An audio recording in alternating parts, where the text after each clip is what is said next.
नमस्कार दोस्तों, स्वागत है आपका अनुपमा इस एकेडमी में। जैसा कि हमने वादा किया था आपसे कि हम इंडियन ईयर बुक को डिटेल एनालिसिस के साथ अपने इस चैनल पर कंप्लीट करवाएंगे, तो उसी के शुरुआत में यह पहला वीडियो है। इसमें हम ज्यादा इंट्रोडक्शन को देखेंगे और बेसिक जो स्टार्टिंग पोजीशन है इंडियन ईयर बुक का उसको देखेंगे। आपको ये समझना होगा कि जो यह इंडियन ईयर बुक है यह हर साल आती है और इसमें भारत के विषय में काफी कुछ बताया जाता है। हमको ये समझना होगा कि हमारे एग्जाम के लिए यह पुस्तक किस प्रकार से उपयोगी सिद्ध हो सकती है। तो आपको डिटेल में समझना होगा इस पुस्तक के बारे में और इसको हम किस तरह से कंप्लीट करेंगे उसके बारे में। तो मैं अनुपम तिवारी स्वागत करता हूं आपका अपने इस यूट्यूब चैनल पर, जहां आज से हम शुरू कर रहे हैं इंडियन ईयर बुक का, जिसे इंडिया बुक भी कहते हैं, 2024 की सीरीज। इस वीडियो का उपयोग आप किसी भी परीक्षा के लिए कर सकते हैं, चाहे वो आपका वनडे एग्जामिनेशन हो, चाहे आपका वो 3 स्टेज एग्जामिनेशन हो, जैसे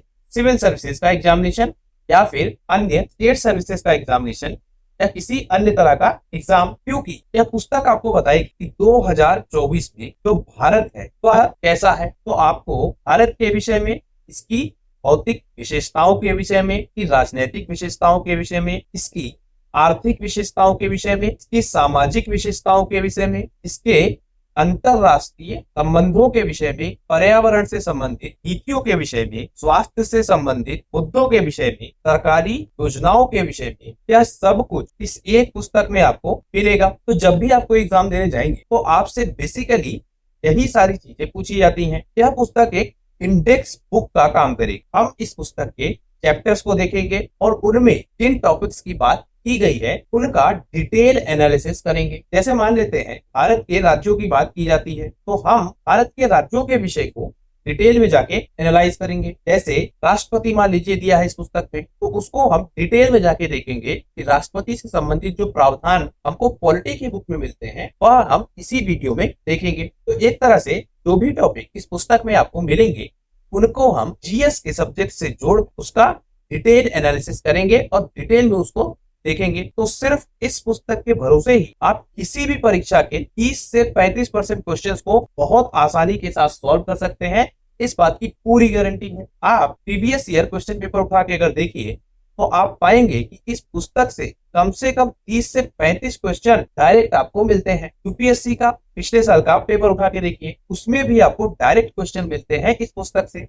तो इसलिए यह पुस्तक बहुत उपयोगी है। दूसरा, जो डेटा इस पुस्तक में दिया है वह हम सबसे ऑथेंटिक मानेंगे, क्योंकि इस डेटा को रिप्रेजेंट किया है किसने? सरकार ने। और जब भी परीक्षाएं होंगी तो उनमें इन्हीं सरकारी डेटाओं के संबंध में प्रश्न पूछे जाएंगे और इन्हीं को आपको सबसे सही मानना है। तो उन सारे रेफरेंसेस में यह पुस्तक आपके लिए बहुत उपयोगी सिद्ध होने वाली है। अगर आपने इस चैनल को सब्सक्राइब नहीं किया है तो प्लीज सब्सक्राइब कर लीजिए अब, क्योंकि अगर आपने इसकी सीरीज का, इंडियन ईयर बुक की सीरीज का कोई भी वीडियो मिस किया तो वह आपके लिए बहुत नुकसानदेह हो सकता है। क्योंकि इसमें दिए गए एक एक वीडियो से एक एक दो प्रश्न बनेंगे आपके प्रीलिम्स में। और मैं ये भी उम्मीद करूंगा कि इसको आप ज्यादा से ज्यादा लोगों तक शेयर कीजिए, जिससे ज्यादा से ज्यादा लोग इसका लाभ उठा पाए। तो देखिए, इस पुस्तक में लगभग 800 प्लस पेज हैं और लगभग 26 चैप्टर हैं। तो हम इन 26 चैप्टर्स को लगभग 30 वीडियो में कवर करने की कोशिश करेंगे। कुछ चैप्टर ऐसे होंगे जो एक वीडियो में कवर नहीं होंगे, उनके लिए 2 वीडियो 3 वीडियो चाहिए होगा। और आपको ऐसे चैप्टर भी मिलेंगे कि 2-3 चैप्टर एक साथ मिला के एक वीडियो में कवर किया जा सकता है। तो कुल मिला के हम लगभग करेंगे 30 वीडियो और इन 30 वीडियो की मदद से 30 से 35 क्वेश्चन हम अटेम्प्ट करने की कोशिश करेंगे। और इस बात की पूरी संभावना है कि अगर ठीक से आपने देख लिया तो आप इस 30 से 35 क्वेश्चन को आसानी के साथ अटेम्प्ट कर पाएंगे। तो ज्यादा समय ना लेते हुए चलिए हम लोग टॉपिक से शुरू करते हैं। तो पहला टॉपिक इस पुस्तक में दिया है वह है भारत की भूमि और उसके निवासी, the land and the people. तो इसमें भारत का जो भौतिक भूगोल है वह हमको सबसे पहले देखना होगा। हमको समझना होगा कि भारत की जो भौगोलिक अवस्था है वह कैसी है और उससे संबंधित जो प्रश्न पूछे जाएंगे उनको हम कैसे अटेम्प्ट कर पाएंगे। तो देखिए, भारत का जब हम भौतिक भूगोल देखते हैं तो हमको मिलता है कि भारत 32,87,263 वर्ग किलोमीटर के क्षेत्र वाला एक देश है। एक एक फैक्ट्स को आप बहुत ध्यान से देखिएगा। तो ये तो क्षेत्रफल हो गया 32 लाख, आप याद रखिए क्षेत्रफल के हिसाब से यह दुनिया का 7वां सबसे बड़ा देश है। सबसे बड़ा कौन सा है? रूस, आपको याद रखना होगा।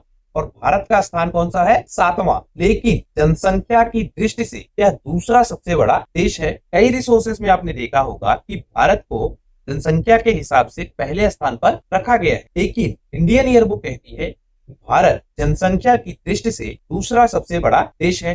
तो इसी को आप सबसे ऑथेंटिक मानेंगे। भारत देश में हमको 28 राज्य मिलते हैं, 8 केंद्र शासित प्रदेश मिलते हैं। इसके जो पड़ोसी देश हैं वह हमको मिलते हैं बांग्लादेश, चीन, नेपाल, म्यांमार, भूटान और अफगानिस्तान। अफगानिस्तान के विषय में आप ध्यान रखेंगे तो ये पीओके वाला एरिया है। यही एरिया कनेक्ट मिलेगा आपको किससे? अफगानिस्तान से। और भारत में हम कुल 6 टाइम जोन पाते हैं। बहुत बेसिक इंफॉर्मेशन है, कुछ लोगों को यह बोरिंग लग सकता है क्योंकि बहुत बेसिक पे जाकर हम बात कर रहे हैं, लेकिन अगर किसी ने कुछ भी नहीं पढ़ा वह भी इस वीडियो को देखेगा तो वह काफी कुछ जान जाएगा अपनी परीक्षा से संबंधित। तो हम बेसिक चीजें देख रहे हैं बिल्कुल भारत से संबंधित। अब जो आपके ये देश दिए हैं, बांग्लादेश, चीन, पाकिस्तान, नेपाल, म्यांमार, भूटान और अफगानिस्तान, यह क्रम है सीमाओं का कि सबसे बड़ी सीमा किसके साथ है? बांग्लादेश के साथ, दूसरा चीन, तीसरा पाकिस्तान और सबसे कम है किसके साथ? अफगानिस्तान के साथ। तो यह 4 आप जरूर याद रखिएगा। सबसे बड़ी सीमा किसके साथ है? बांग्लादेश के साथ, दूसरा स्थान आपको चीन का है और सबसे कम अफगानिस्तान के साथ आपको सीमा मिलेगी। और कुछ बेसिक इंफॉर्मेशन देखते हैं। जो भारत की सीमा है उसमें हमको उत्तर में मिलेगा क्या? महान हिमालय। पूर्व में मिलेगा क्या?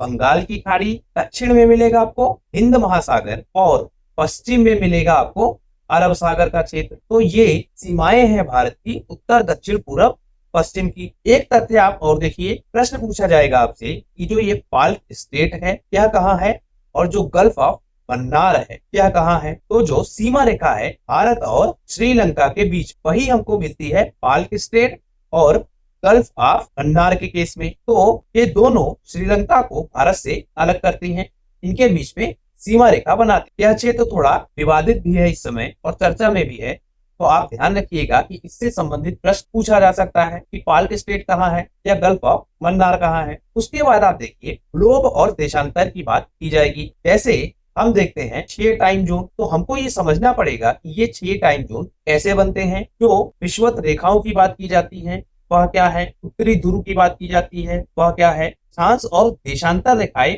होती क्या है वह सब हम जानेंगे। तो देखिए बहुत बेसिक से आप समझ, पृथ्वी आपको मिलती है कुछ चिपटी आकृति और यह अपने अक्ष पर लगभग 23.5 डिग्री झुकी हुई मिलती है। तो यहाँ से लगभग 23.5 डिग्री हमको ये झुकी हुई मिलती है अपने अक्ष पे। अब जो आपका ये उत्तरी भाग है ये कहेंगे क्या? उत्तरी ध्रुव और इसके दक्षिणी भाग को कहेंगे दक्षिणी ध्रुव। इनको टाइम जोन में बांटा गया है। कुछ इस तरह की काल्पनिक रेखाएं खींची गई हैं तो इनको अक्षांश और देशांतर रेखाओं में विभाजित करती हैं। दरअसल इनका उपयोग एग्जैक्ट लोकेशन पता करने के लिए किया जाता है। आप इसको ऐसे समझिए, मान लेते हैं इस तरह से किसी कमरे का डिजाइन है और ऐसे इसमें खाने बने हुए हैं और इनकी की जाती है numbering 1 2 3 4 1A 1B 1C 2B 2C 3A 3B 3C 4A 4B 4C। तो आपसे अगर कहा जाए कि 2B में आपको जाना है तो ये देखिए यहाँ से आप जाएंगे और 2B में आप पहुंच जाएंगे। तो इस तरह से कुछ एग्जैक्ट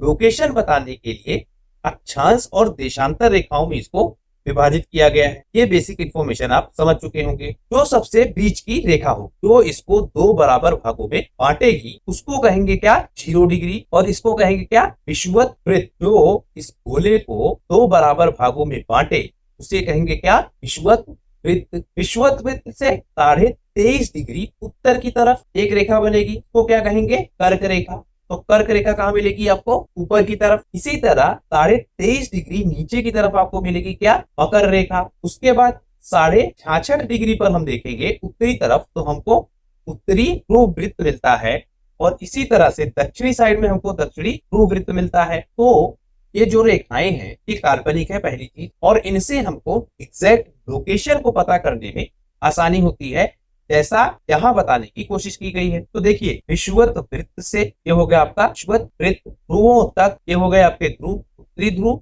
और ये हो गया आपका दक्षिणी ध्रुव। सभी समांतर वृत्तों को अक्षांश कहते हैं या समांतर रेखाएं कहते हैं। तो जो आपकी इस तरह से रेखाएं बनेंगी उनको कहेंगे अक्षांश, और जो ये इस तरह से रेखाएं बनेंगी इनको कहेंगे देशांतर। तो यह आप समझ चुके होंगे। सबसे उत्तरी भाग को उत्तरी ध्रुव कहेंगे, सबसे दक्षिणी भाग को दक्षिणी ध्रुव कहेंगे, विषुवत वृत्त के ऊपर की तरफ कहेंगे उत्तरी अक्षांश और इसके नीचे की तरफ कहेंगे दक्षिणी अक्षांश। इतना आप समझ चुके होंगे। अब हम देख लेते हैं कुछ महत्वपूर्ण अक्षांश रेखाएं। तो हमको सबसे पहले मिलती है क्या, कर्क रेखा, जो कि आपकी 23.5 डिग्री उत्तर में है। दक्षिणी गोलार्ध में हमको मिलेगी क्या, मकर रेखा, जो 23.5 डिग्री दक्षिण में है यह रेखा। फिर हमको उत्तर ध्रुव वृत्त मिलेगा, जो होगा 66.5 डिग्री उत्तर की तरफ, यह वाली रेखा आप देखिए। फिर आपको मिलेगा दक्षिणी ध्रुव वृत्त, जो होगा 66.5 डिग्री दक्षिण की तरफ। ठीक, अब आगे बढ़ते हैं। तो जब हम देखते हैं भारत की सीमा, तो इसकी उत्तर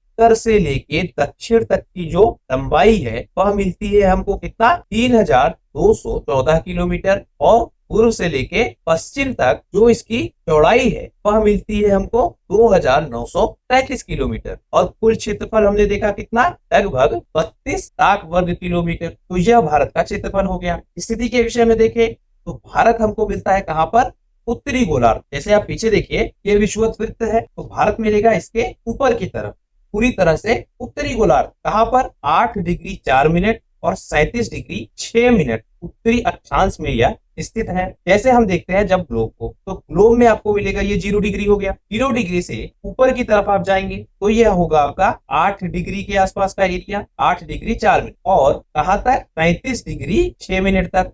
तो भारत कुछ इस तरह से इस क्षेत्र में आपको दिखेगा। जब हम डिग्री को देखते हैं तो 1 डिग्री बराबर होगा 60 मिनट। इसको आप और बेसिक से समझ, ये हो गया आपका ग्लोब, ये हो गई आपकी विषुवत रेखा। अब एक मिड पॉइंट आप मान लीजिए, जहां पर होगा 0 डिग्री, मतलब इसके ऊपर भी डिग्री स्टार्ट होगी, इधर नेगेटिव में, इधर पॉजिटिव में, और इधर भी नेगेटिव में। तो जब हम 60 डिग्री आगे बढ़ेंगे तब 1 घंटा का समय हमको मिलेगा। इसी तरह से जब हम 60 डिग्री और आगे बढ़ेंगे तो हमको मिलेगा 1 घंटे का और गैप। मतलब जैसे जैसे हम 60 डिग्री बढ़ते जाएंगे वैसे वैसे 1-1 घंटे का हमको गैप मिलता दिखेगा। तो ये जो 0 डिग्री वाला पोर्शन है, इसी से कैलकुलेशन किया जाता है कि इससे कितने डिग्री ऊपर है और कितने मिनट ऊपर है। 8 डिग्री अगर आपसे कहा जाए तो इसका मतलब हो गया 8 × 60 मिनट, मतलब 480 मिनट, प्लस आपको 4 मिनट और दिया है, तो 484 मिनट उत्तरी अक्षांश की ओर से यह शुरू होता है। कौन, भारत, ग्रीनविच टाइम से जो सेंटर है जहां पर 0 है, तो इस 0 से यह इतना आगे है, और यह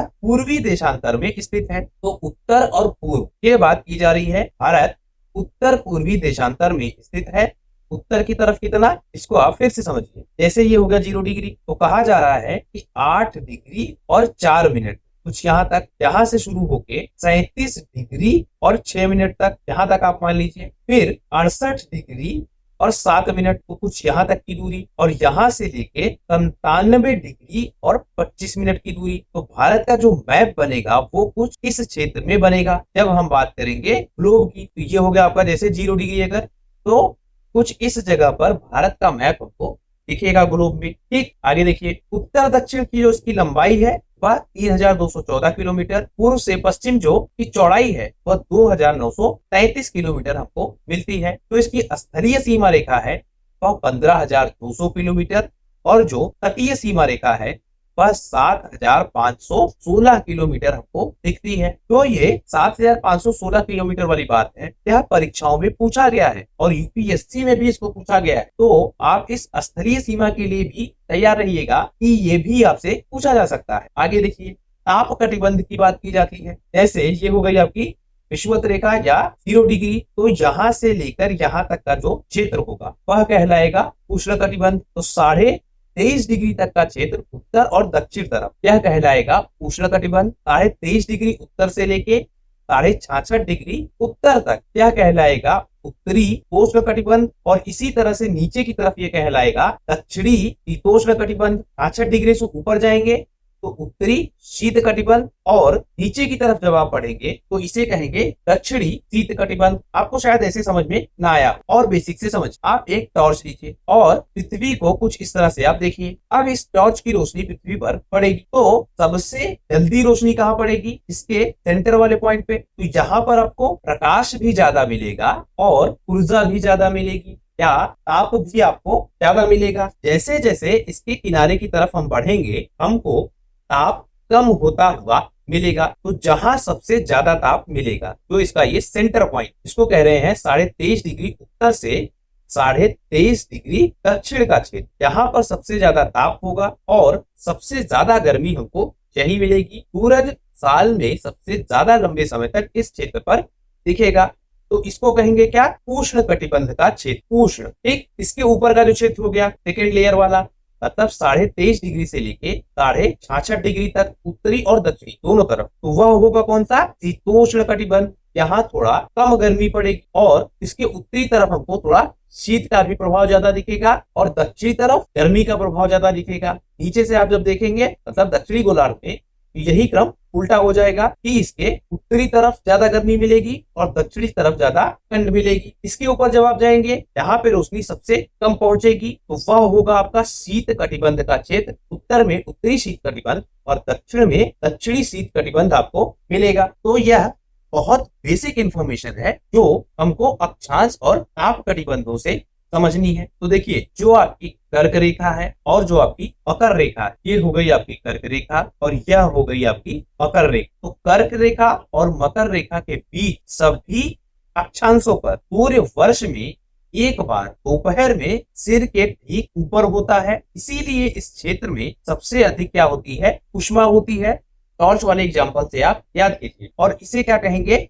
उष्ण कटिबंध। इसी तरह से जब हम उत्तरी गोलार्ध में जाएंगे तो कर्क रेखा और उत्तर ध्रुव यह जो क्षेत्र है, और दक्षिणी गोलार्ध में इसी तरह से यह जो क्षेत्र है इसे कहेंगे शीतोष्ण कटिबंध। और इसके ऊपर का क्षेत्र ये वाला और नीचे का जो क्षेत्र है यह वाला इसे कहेंगे शीत कटिबंध। उत्तर में बात करेंगे उत्तरी शीत कटिबंध और दक्षिण में बात करेंगे तो दक्षिणी शीत कटिबंध इसे हम कहेंगे। अब हम जो भारत का भौगोलिक वितरण है उसको देख लेते हैं। तो हमको मिलेंगी हिमालय की पर्वतीय श्रृंखलाएं, उसके बाद उत्तर का मैदानी भाग, प्रायद्वीपीय पठार, मरुस्थलीय भाग, तटीय मैदान और द्वीप समूह। तो इन रूपों में भारत के भौगोलिक क्षेत्रों को बांटा गया है। इन्हीं के अकॉर्डिंग हम देखेंगे कि भारत को किस तरह से भौगोलिक रूप से विभाजित किया गया है और इनमें जो विशेषताएं हैं क्षेत्रों में वह भी हम देखेंगे। तो सबसे पहले हम देखते हैं हिमालय का क्षेत्र। हिमालय आप देख पा रहे हैं उत्तर में और उत्तर पूर्व में एक पट्टी के रूप में आपको हिमालय पर्वत दिखता है। ठीक, तो हिमालय को भी हम कई भागों में तोड़ते हैं, जैसे महान या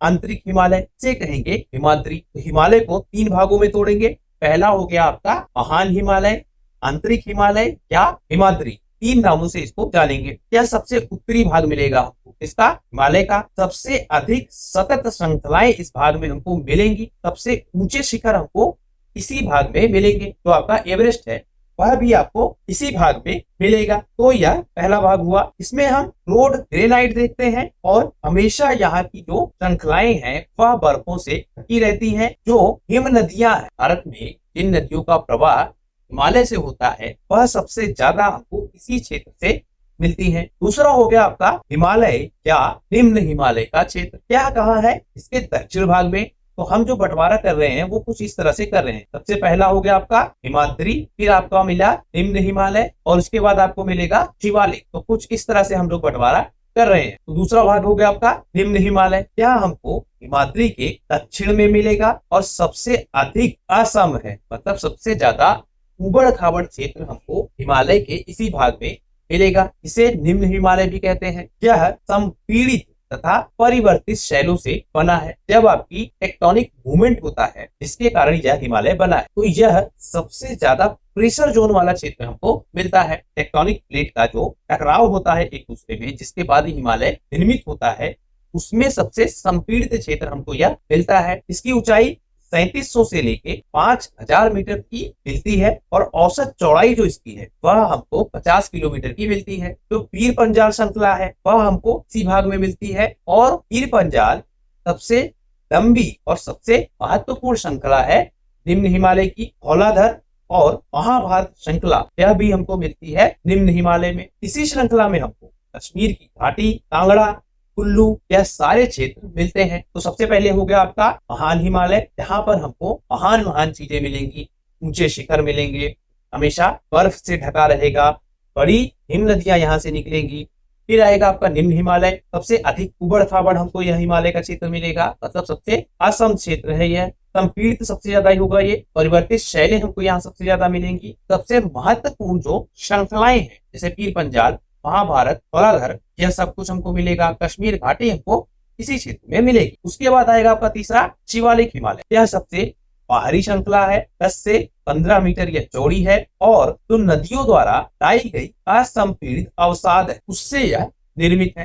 तो नदियों द्वारा लाए गए अवसादों के द्वारा यह क्षेत्र निर्मित है। बजरी, जलोढ़ की मोटी परत, यह सब कुछ हमको मिलता है यहाँ पे। और दून घाटियां जो सबसे फेमस है जैसे देहरादून, कोटली दून, पाटली दून, यह सब हमको इसी क्षेत्र में मिलता है। 3 भाग हो गए हिमालय के, यह हमने देख लिया। अब हम पश्चिम से पूर्व की तरफ भी हिमालय का विभाजन करते हैं। तो उत्तर दक्षिण के अतिरिक्त जब हम हिमालय को पश्चिम से पूर्व की तरफ इसके क्षेत्रों के आधार पर विभाजित करते हैं तो इनमें हम नदी घाटियां जो है वह सीमा रेखा के रूप में मिलती हैं। जैसे आप मान लीजिए ये हो गया आपका हिमालय, हिमालय से निकलेंगी क्या नदियां, और हम पहले इसको ऐसे ऐसे डिवाइड करते हैं। अब हम इसको इस तरह से कुछ डिवाइड करेंगे तो जो ये नदियां है क्या करेंगी, किसका सीमा रेखा का काम, और उसी के हिसाब से यह डिवीजन होगा। तो अगर हम इसका पश्चिम से पूर्व की तरफ विभाजन करते हैं तो सबसे पहले मिलेगा आपको पंजाब हिमालय जो सतलुज और सिंधु नदियों के बीच का क्षेत्र है। लेकिन पश्चिम से पूर्व तक इसे कश्मीर तथा हिमाचल हिमालय के नाम से भी जाना जाता है। तो कश्मीर हिमालय, हिमाचल हिमालय, सिंधु और सतलज नदियों के बीच स्थित हिमालय कहलाता है पंजाब हिमालय। फिर आएगा आपका कुमाऊं हिमालय, यह सतलुज और काली नदियों के बीच का क्षेत्र है। नेपाल हिमालय तीसरा भाग, यह काली और तीस्ता नदियों के बीच का क्षेत्र है। तो ऐसे आप इसको याद रखिए। सबसे पहले मिलेगी आपको क्या सिंधु, फिर होगा सतलुज, सतलुज के बाद काली और काली के बाद तीस्ता, सिंधु और सतलुज के बीच पंजाब हिमालय, सतलुज और काली के बीच कुमाऊं हिमालय, काली और तीस्ता के बीच नेपाल हिमालय। तो यह 3 भाग हमको मिलते हैं। और अगला जो इसका भाग है उसे कहेंगे असम हिमालय, यह हमको तीस्ता और आंक नदियों के बीच का क्षेत्र मिलता है। तो इस तरह से हमने विभाजन देख लिया, 3 विभाजन उत्तर से दक्षिण तरफ और 4 विभाजन पूर्व से पश्चिम तरफ। भारत का जो भौतिक स्वरूप उसके विषय में अगर हम देखें तो ये देखिए हिमालय पर्वत का क्षेत्र, उत्तरी मैदानी क्षेत्र, मरुस्थलीय क्षेत्र, प्रायद्वीपीय पठार का क्षेत्र, पूर्व का तटीय क्षेत्र और पश्चिम का तटीय क्षेत्र, यह सब कुछ हमको मिलता है। उसके अलावा द्वीप समूह का भी क्षेत्र हमको मिलता है। तो यह भारत का भौगोलिक स्वरूप हमको दिखता है। इसी में हमने विभाजन भी देख लिया हिमालय का। अब हम बाद में मैदानी भाग का भी विभाजन देखेंगे, मरुस्थल का भी विभाजन देखेंगे, तटीय क्षेत्र का भी विभाजन देखेंगे। तो इसका उत्तरी मैदानी क्षेत्र यह मुख्यतः नदियों द्वारा लाकर बनाया गया क्षेत्र है और इसमें हमको 3 प्रमुख नदियां मिलेंगी, सिंधु, गंगा और ब्रह्मपुत्र। इन्हीं नदियों की सहायता से लगभग 7 लाख वर्ग किलोमीटर में बना यह क्षेत्र है और 2400 किलोमीटर लंबा और 240 से 320 किलोमीटर चौड़ा यह क्षेत्र हमको मिलता है। तो ये 320 किलोमीटर चौड़ा और 2400 किलोमीटर लंबा क्षेत्र हमको मिलता है। कौन सा? उत्तरी का मैदानी क्षेत्र। जब नदियां ये ऊपर से बहती हैं हिमालय क्षेत्र से तो ये अपने साथ बहुत सारी गाद लेकर आती हैं और इन्हीं गादों के कारण यह धाराओं में बढ़ जाती हैं। इनको कहा जाएगा वितरिकाएं। वितरित ऐसे आप कनेक्ट करिए। तो वितरिकाएं नदियों का भाग है जो धाराओं के रूप में बढ़ जाता है। एक तरह से आप देख लीजिए आजोली की बात यहाँ की जा रही है जो स्थित है ब्रह्मपुत्र नदी में। तो यह सबसे बड़ा नदीय द्वीप हमको मिलता है। ऐसे मान लीजिए नदी हो गई तो नदी के बीच स्थित एक द्वीप हमको मिलता है। कौन सा? माजोली, जो विश्व का सबसे बड़ा द्वीप है जहाँ लोग निवास करते हैं। तो नदी में बना यह सबसे बड़ा द्वीप को मिलता है। तो उत्तर का मैदानी भाग है, इसको हम 3 भागों में विभाजित करते हैं। एक हो गया पंजाब का मैदान जिसमें पश्चिमी पंजाब के भाग को और उत्तरी मैदान को शामिल करते हैं। सिंधु और इसकी सहायक नदियों से बना यह क्षेत्र है जिसमें झेलम, चिनाब, रावी, ब्यास और सतलुज नदियां हमको मिलती हैं। फिर आएगा आपका गंगा का मैदानी क्षेत्र जो मुख्यतः गंगा नदी के बहाव के कारण बनता है। यह घग्गर और तीस्ता नदियों के बीच का क्षेत्र है। हरियाणा, दिल्ली, उत्तर प्रदेश, बिहार, झारखंड, पश्चिम बंगाल इन सारे क्षेत्रों में इसका कवरेज हमको मिलता है। तीसरा आपका ब्रह्मपुत्र का मैदानी क्षेत्र जो गंगा के पूर्व में स्थित है, स्पेशली असम के क्षेत्र में। तो इस तरह से जो उत्तर का मैदानी भाग है उसको 3 भागों में तोड़ा गया है। देखिए इतनी डिटेल आपको इंडियन ईयर बुक में नहीं मिलेगी। हम इंडेक्स के तौर पे इस्तेमाल कर रहे हैं इंडियन ईयर बुक का, उसमें जो टॉपिक दिए हैं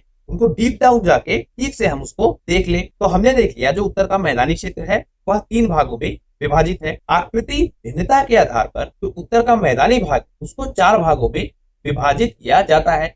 अभी हमने नदियों के बेसिस पे देखा, अब हम आकृतिक भिन्नता के बेस पे, मतलब जो इसकी बनावट है उसकी भिन्नता के बेस पर देखेंगे। यह 4 भागों में हमको विभाजित मिलता है। पहला भाग आवर जो होगा नदियों के पर्वत से नीचे उतरते समय ढाल के रूप में हमको यह मिलेगा। तो सबसे पहला भाग होगा यह, इसमें हमको 8 से लेकर 16 किलोमीटर चौड़ी पट्टी मिलेगी। फिर आएगा आपका तराई का क्षेत्र, जब नदियां उतरेंगी कहां से, पर्वतों से, तो पहला भाग होगा भावर, दूसरा भाग होगा तराई का क्षेत्र। जब तराई के क्षेत्र में नदियां आएंगी तो एक बार को क्या विलुप्त हो जाएंगी और फिर से निकलती हुई हमको दिखेंगी और एक दलदली क्षेत्र का निर्माण करेंगी। तो देखिए नदियां निकली कहां से, पर्वतों से निकलने के बाद पहला क्षेत्र जो बना वो कौन सा, भावर हो गया। भावर के बाद ये नदियां दलदली क्षेत्र का निर्माण करेंगी, उसे कहेंगे तराई। फिर आएगा आपका भागर। भागर हम देखेंगे यह जलोढ़ मिट्टी से बना का क्षेत्र होगा और वेदिका जैसी संरचनाएं हमको मिलेंगी। जैसे इस तरह से नदियों का आप भाग देखते होंगे कि वेदिका जैसी संरचनाएं बन जाती हैं। कूलेदार निक्षेप हमको यहाँ मिलते हैं और कंकड़ के रूप में हमको यह दिखता है। भागर के बाद आएगा भागर का क्षेत्र और यह पहाड़ वाले मैदानों के तय और युवा निक्षेपों के रूप में हमको मिलता है। जब नदियां बहेंगी तो अपने साथ पहाड़ी क्षेत्र से बहुत सारी मिट्टी काट कर ले आएंगी और उस मिट्टी को अपने किनारों पर क्या कर देंगी, डिपॉजिट कर देंगी। वह क्षेत्र हमको मिलेगा कब, आदर के रूप में, और प्रत्येक वर्ष इसका निर्माण होगा क्योंकि हर साल बारिश होगी और हर साल ये नदियां अपने साथ मिट्टी को काट के लाएंगी और इसको डिपॉजिट कर देंगी अपने अगल बगल के क्षेत्र में। तो यह हो गया आपका खादर का क्षेत्र। तो भावर, तराई, भागर और खादर, यह 4 विभाजन है। तो यहाँ देखिए जैसे आपका ये हो गया हिमालय, हिमालय से नदियां निकलेंगी तो सबसे पहले कहाँ होगी, भावर क्षेत्र, फिर दलदली संरचना बनाएगी और उनको कहेंगे तराई। बाद में बनेगा आपका खादर और भागर बनेगा जो ये किनारे का क्षेत्र आपको मिलेगा। तो इस तरह से 4 भागों में हम आकृति के आधार पर नदियों को बांटते हैं या उनके क्षेत्रों को बांटते हैं। जो प्रायद्वीपीय पठार है भारत का, उसके विषय में अगर हम देखें तो यह हमको मुख्यतः 2 भागों में विभाजित मिलता है। एक इसका मध्य उच्च भूमि और दूसरा इसका दक्कन का पठार। तो यह हो गया आपका दक्कन का पठार और मध्य उच्च भूमि के रूप में भी हमको यह पठार मिलता है। देख लेते हैं इनको डिटेल से। तो जो मध्य उच्च भूमि का क्षेत्र है वह नर्मदा नदी के ऊपर में हमको मिलता है और मालवा के पठार के रूप में फैला हुआ है। इसमें हमको बहुत सारी नदियां मिलेंगी जैसे चंबल, सिंध, बेतवा तथा केन जैसी नदियां। और ये नदियां दक्षिण पश्चिम से पूर्व की ओर बहती हुई हमको मिलेंगी। तो देखिए ये हो गया आपका दक्षिण और पश्चिम का क्षेत्र और यहाँ से बहेंगी पूर्व की तरफ। तो इस तरह से यह नदियां बहती हुई हमको मिलेंगी। इसके पूर्वी विस्तार को क्या कहेंगे, देल और कोटा नागपुर का जो पठार है वह भी इसी के अंतर्गत आएगा। फिर आएगा आपका दक्कन का पठार। तो आप मैप पे देखिए जैसे हो गया आपका बुंदेलखंड पेटू, कोटा नागपुर का पठार। तो यह हो गया कौन सा, मध्य उच्च भूमि का भाग। अब हम देखने जा रहे हैं दक्कन के प्लेटू को। तो जो आपका ये दक्कन का पठार है क्या हमको मिलेगा, त्रिभुजाकार आकृति के रूप में। नर्मदा के दक्षिण में यह स्थित है। तो उत्तर में मध्य उच्च भूमि का क्षेत्र और दक्षिण में दक्कन का पठार हमको मिलता है। नर्मदा जो आपकी नदी है वह एक सीमा रेखा का काम करती है। इसके ऊपर में जो चौड़ा आधार हमको मिलेगा वहां हमको मिलेगी सतपुड़ा श्रृंखला, महादेव, एमूर की पहाड़ी, ऐकाल श्रृंखलाएं, यह सब मिलेंगे इसकी पूर्वी विस्तार में। जो दक्षिण का पठार है आपका यह पश्चिम में ऊंचा है और पूर्व की ओर इसका ढाल कम है। इंपॉर्टेंट फैक्ट है, पूछा जा सकता है आपसे, ध्यान रखिएगा। पश्चिम में ऊंचा है, पूर्व की ओर इसका ढाल कम है। इसी पठार का एक उत्तर पूर्वी भाग भी हमको दिखता है, इसे कहेंगे मेघालय, काम्बी एकलौंग पठार और उत्तर कचार पठार। तो एक विस्तार भी हमको इस दक्कन के पठार का दिखता है। तो नॉर्थ ईस्ट का एरिया है वहां पर हम इसको पाते हैं। तो मध्य उच्च भूमि का पठार और दक्कन का पठार 2 भाग में इसका डिवीजन है। जो इसका नॉर्थ ईस्ट वाला एरिया है वहां पर हम देखेंगे तो गारो, खासी और जयंतिया, यह 3 हमको इम्पोर्टेंट पर्वतीय क्षेत्र मिलेंगे। गारो होगा आपका सबसे पश्चिम में और जयंतिया होगा आपका सबसे पूर्व में। यही जो आपका दक्कन का पठार है, इसके पश्चिमी और पूर्वी सिरे पर हम देखेंगे कि हमको पश्चिमी घाट और पूर्वी घाट मिलते हैं। मतलब जो आपका ये दक्कन का पठार है, इसके पूर्वी भाग में हमको मिलेगा क्या, पूर्वी घाट, और इसके पश्चिमी भाग में हमको मिलेगा क्या, पश्चिमी घाट। तो देखिए ये हो गया आपका पूर्वी घाट और यह हो गया आपका पश्चिमी घाट। अब हम पूर्वी घाट और पश्चिमी घाट को देख लेते हैं। तो जो आपका पश्चिमी घाट है क्या अधिक ऊंचा है पूर्व की अपेक्षा। हम पठार में भी यही चीज देख रहे थे, पश्चिम में ज्यादा ऊंचा है, पश्चिमी घाट भी हमको पश्चिम में ज्यादा ऊंचा मिलेगा। पूर्वी घाट आपको मिलेगा 610 मीटर की औसत ऊंचाई के साथ। वहीं जब हम देखेंगे पश्चिमी घाट को, तो यह हमको 900 से लेकर 2400 मीटर तक की ऊंचाई का दिखता है। तो आपको याद जो रखना है वह यह है कि पश्चिमी घाट ऊंचा है, पूर्वी घाट नीचा है। पश्चिमी घाट में होगी पर्वतीय वर्षाएं, और जब हम पश्चिमी घाट ऊंचाई देखते हैं तो यह ऊपर से दक्षिण की तरफ बढ़ती है। मतलब ऊपर ऊंचाई कम होगी, जैसे जैसे दक्षिण में बढ़ेंगे की ऊंचाई क्या हो जाएगी, बढ़ती हुई हमको मिलेगी। अनामुलाई, टोड़ा बेटा, यह सब कुछ हमको मिलेंगे कहाँ, पश्चिमी घाट। पूर्वी घाट को अगर हम देखें तो महानदी घाटी से लेकर नीलगिरी तक क्या हमको मिलता है, सतत नहीं है। पश्चिमी घाट आपको ज्यादा सतत मिलेगा, पूर्वी घाट आपको टूटा फूटा ज्यादा मिलेगा। और यही कारण होगा कि जो नदियां हैं वह बंगाल की खाड़ी में इन टूटे फूटे भागों से निकलेंगी। सबसे ऊंचा शिखर जो हमको मिलेगा पूर्वी घाट का वह होगा महेंद्रगिरी, और कितना, 1500 मीटर ऊंचा। तो महेंद्रगिरी सबसे इम्पोर्टेंट और सबसे ऊंचा पर्वतीय शिखर है पूर्वी घाट का। जो पूर्वी घाट है इसके दक्षिण पश्चिम में हमको शेवराय और जावेड़ी की पहाड़ियां मिलती हैं। पश्चिमी घाटों और अरब सागर के बीच एक संकीर्ण तटवर्ती पट्टी है, जबकि पूर्वी घाटों और बंगाल की खाड़ी के बीच एक बृहत्तर तटवर्ती क्षेत्र है। तो यह सब कुछ आप ध्यान रखिएगा। तो नीलगिरी पर्वत का क्षेत्र है, यहीं पर पश्चिमी घाट और पूर्वी घाट आकर आपस में मिलते हैं। तो यह एक इम्पोर्टेंट फैक्ट है, परीक्षाओं में कई बार पूछा गया है, तो इसको आप ध्यान रखिएगा। अब देख लेते हैं भारतीय मरुस्थल को। तो जो आपकी अरावली पहाड़ियां हैं उसके पश्चिमी किनारों पर हमको थार का मरुस्थल दिखता है, और यहाँ वर्षा कम होती है, 150 मिलीमीटर से कम वर्षा यहाँ होती है। टूनी एक नदी मिलेगी आपको जो इस क्षेत्र की सबसे बड़ी नदी है। तो अरावली पहाड़ी के पश्चिम में थार का मरुस्थल है, 150 मिलीमीटर से कम वर्षा होती है, टूनी नदी हमको मिलती है। इस रेगिस्तानी क्षेत्र को भी दो भागों में बांटा गया है, एक बृहद रेगिस्तान जिसमें कच्छ के रण से लेकर टूनी नदी का क्षेत्र है, और राजस्थान का पूरा क्षेत्र जो सिंध सीमावर्ती क्षेत्र है वह सब इसमें शामिल होते हैं। फिर दूसरा मिलेगा आपको लघु रेगिस्तान का क्षेत्र जो जैसलमेर और जोधपुर के बीच हमको टूनी नदी के उत्तर पश्चिम में मिलता है। देखिए कच्छ के रण से लेकर टूनी नदी तक बृहद रेगिस्तान, टूनी नदी से जैसलमेर और जोधपुर के बीच तक हमको मिलता है कौन, लघु रेगिस्तान। इस बृहद रेगिस्तान और लघु रेगिस्तान के बीच में हमको बंजर भूमि का एक बहुत बड़ा क्षेत्र मिलता है, जहाँ से चूना पत्थर की पहाड़ियों से सटी चट्टानी भूमि हमको मिलती है। हाल के आधार पर अगर हम देखें तो इनमें भी मरुस्थल को दो भागों में बांटा गया है। जो सिंध की ढाल वाला मरुस्थल है जो उत्तरी भाग में स्थित है, और कच्छ के रण वाला जो मरुस्थल है वह हमको दक्षिणी भाग में दिखता है।